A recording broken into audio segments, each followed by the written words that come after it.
With the large estimated loss of history, something needs to be done to preserve Pennsylvania's unseen past. Archaeologists believe the solution lies in public outreach. What you need to do in order for that to really be successful is we need to do a much better job of involving the public, of letting them know what resources are out there that need protection, and about letting them know how they can help. In the past, archaeologists have been just terrible about informing the public about what was being found or what it meant to people in a local community. They are getting much better with that now, but we still have a long way to go.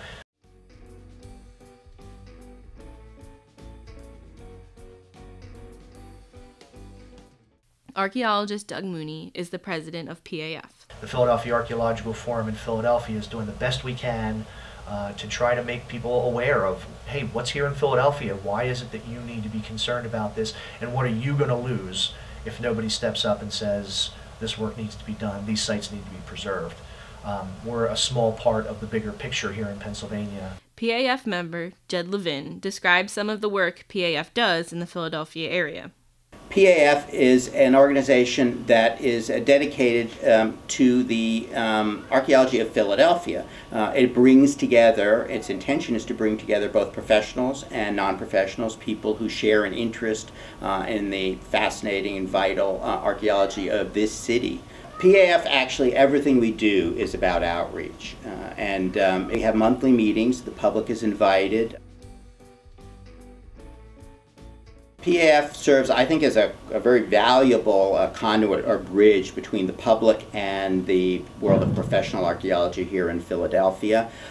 We do that in a number of ways. Our website allows archaeologists who are active here in the city to communicate with the local residents of the city, provide information on ongoing projects, provide information on discoveries. Our Facebook page has proved really successful and allows us to connect with an audience who may not be here locally. With the negative impacts of Act 70 and a goal of increased communication with the public, what lies in the future for Pennsylvania archaeology? Well, first of all, of course, there's a great future for Pennsylvania archaeology because there's a lot of really interesting archaeology here. So that's, you know, on one level, that's wonderful. If what you mean is what's the future of doing CRM archaeology on state projects, then I see that as fairly bleak in some ways because we don't have funding and we don't have an active attempt to change that. I don't see Act 70 changing in the near future. I'm very optimistic about the future of Pennsylvania archaeology. We really have learned a significant amount over the past 30 or 40 years in Pennsylvania archaeology, certainly much more than we learned in the previous 30 or 40 or 50 years. The archaeology is being done better. And I think more importantly, it's being documented better. A large number of significant sites are going to be lost for all kinds of reasons. They're just going to be lost to development. We see it all the time.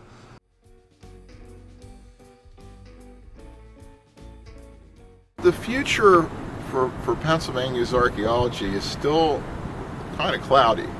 It's not all clouds, though. I think that one of the issues with archaeology, and specifically with cultural resource management archaeology, has always been cost. And I also think if you talk to, even to some of the people that may have sponsored this legislation in the beginning, it's not so much that they are opposed to archaeology or opposed to heritage. They are opposed to paying for it, which is very different. I think unchanged, the spiral downward is only going to continue. More and more and more the archaeological record is going to be lost. If the legislators decide to fund things like CAP at an appropriate level, we can do a lot to keep that from happening, but I doubt that's going to occur because we live in a time of serious economic stress, and that hasn't been remediated in the last few years. It is better than it was, but it is still not good. And archaeology to many people remains a disposable luxury. So is Pennsylvania preserving its past? We think the answer is yes and no. We do value the past, but the unseen past remains in danger. Under Act 70, archaeology will continue in Pennsylvania, but not at the level it's been in the past. Sites will be lost, and history will be lost. We, as Pennsylvanians and as Americans, need to be aware of the fact that we are not the first people to walk across this land. For thousands of years, people have farmed this earth, drank from these streams, and created these unique societies, and we need to respect that. We are but a speck in the long progression of human existence, and if the present feels the need to wipe out the past, the future will suffer the consequences. All we ask of you is that you consider what's just below your feet. We like to say history keeps you from repeating mistakes. We know that's not true because we continuously do it. But when you don't even know what the history of those mistakes are, you almost ensure that you're going to continue to make them in the future.